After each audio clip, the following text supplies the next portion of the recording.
Our executive skill for today is organization, which is a big one. And it's hard. A lot of people don't naturally know how to organize things. So, especially children, they need a lot of support around how to get their stuff organized. So one area is often their backpack. So if you look in your child's backpack and there's lots of like paper squished in there and they can't find the homework that's been passed out, or they lose things, they don't get it back to the teacher, you might want to really investigate what the backpack looks like.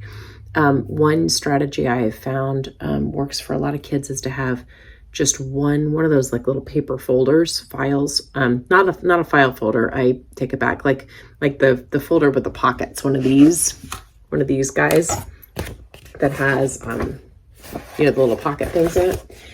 And what I find is if they have just one in their backpack, and that's for everything that gets passed from the teacher hands out or things they need to bring back to school, they can keep it all in that one folder. And that folder itself might get really messy, but at least they know if it was passed out to me, that's where I put it.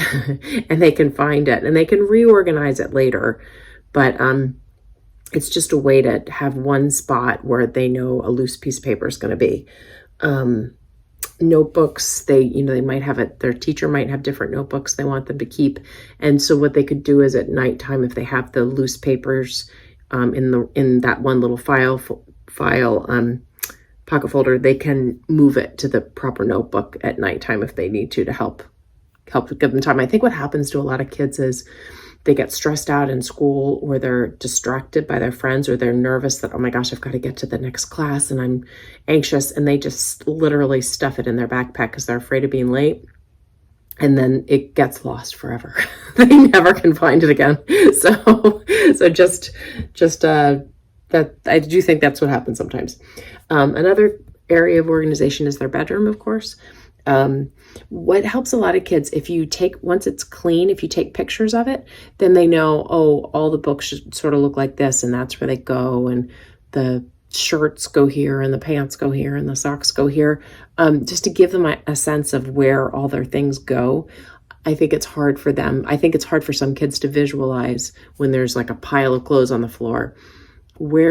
If once I fold these, where do I even put them, and how do I do that, and what does it look like to fold it? And you might need to give them all those steps to help them with that stuff.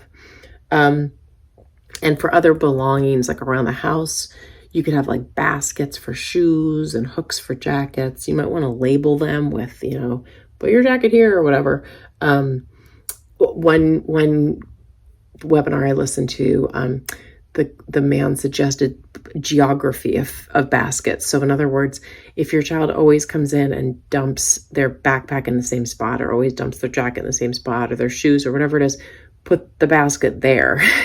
Like if they always drop their backpack in the kitchen, maybe put a little basket or a little hook in the kitchen for their backpack and say, great, this is where your backpack goes then.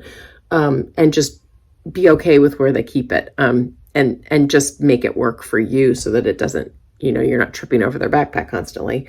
There are also these little sticky tile things you can get, and they're not cheap. So you're not going to want to use it for everything, but you can stick it on things, and it's almost like a little GPS. You can then have a little app on your phone that tells you, so like things that are really important. So maybe your child's computer, or a phone, or their wallet, or whatever it is that they seem to be losing a lot that has high value that you want to really keep it safe. You can put these little tiles on it, and then at least you can figure out where it is. They do, I think they do run out of batteries after a while, but it's just a good way for certain items, or, for a lot of adults, I know, use it for their keys. They always lose their keys. So they just put it on their keys, and then they don't lose their keys anymore. They can at least look on their phone. As long as they don't lose their phone, they can find where it is. If they lose their phone, they're kind of in trouble.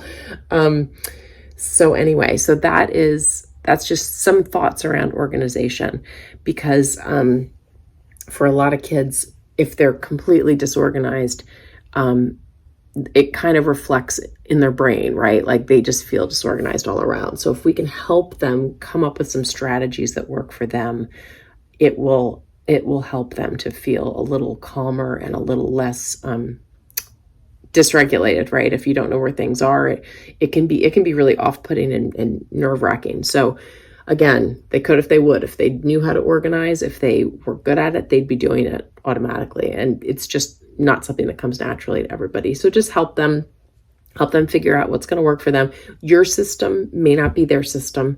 So instead of saying, this is the system you're going to use, get curious with them and say, hey, what's going to work for you? And try different things, experiment, like treat it like a scientist, right? Like, let's try this week and see if it works. And if it doesn't work, we'll try something different and keep trying new things to see what is really going to stick for them. Okay. Good luck.